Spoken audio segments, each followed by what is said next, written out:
দর্শক বন্ধুরা, আমি এইটার মাপ দিয়ে কাটছিলাম অন্য পিসগুলা। এখন এটা দেখলাম যে এখানে পাতানোর পর এখান থেকে জামাটা বেশ খানিকটা আমার ঝুল হিসেবে 4 আঙ্গুল খাটো, আমার যতখানি ঝুল সেই হিসেবে 4 আঙ্গুল খাটো।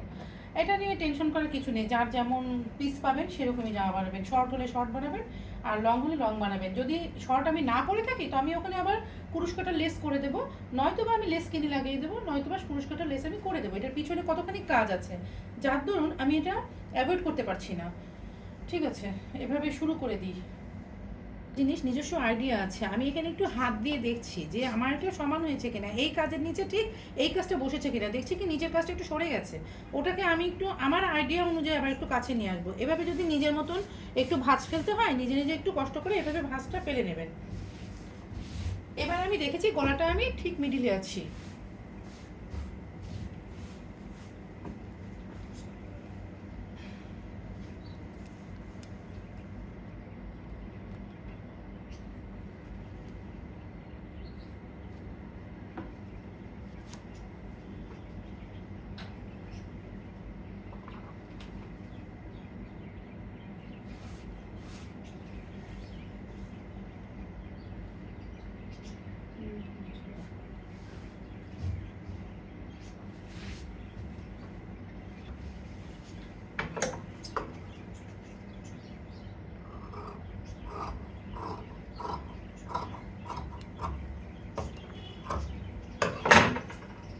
দুপাশে একরকম গলা হয়ে গেল।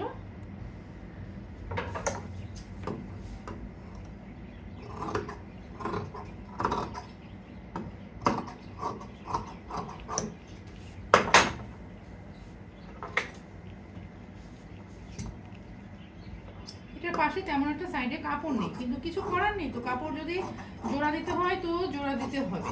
হ্যাঁ, এখন সাইড থেকে কোনো কাপড় বাঁচেও নি, তারপরে হাতা টাতা আছে, যদি কাপড় বাঁচে তো এখানে একটু মনে হয় সেলাইয়ের এখানে যে একটু জোড়া দিতে হতে পারে, কারণ এটা একটুখানি ছোট আছে।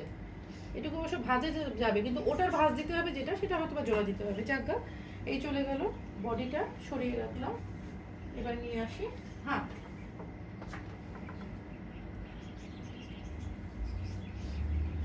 হাতাটা সিম্পল আছে।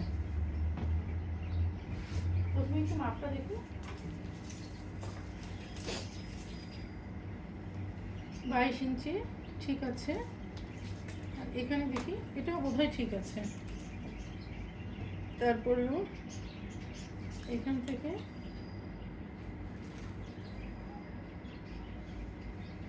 এই পর্যন্ত ডিজাইন করলাম, মার্ক করলাম। আর হাতার মোহরি আসলে আমি ঢোলাই রাখি, আমি ঢোলা রাখতে পছন্দ করি, কারণ অজু করতে, সংসারের কাজ করতে হাতটা মাঝে মাঝে গোটাতে হতে পারে। আর যদি সেলাইটা আমি এতটুকু দিয়ে দিই তাহলে কিন্তু এটা একদম ঠিক আছে। এখান থেকে আমি মোটেও কাট দিচ্ছি না, কিন্তু বোধহয় এখানে একটু কাট যাবে।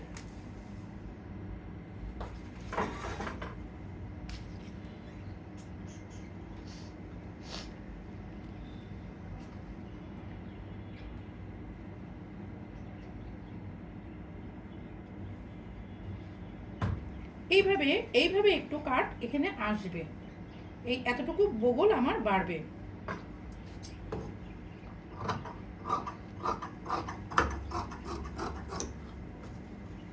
এইটা হচ্ছে সেই চাকানটা, যেটা একদম মাঝখানে বসবে।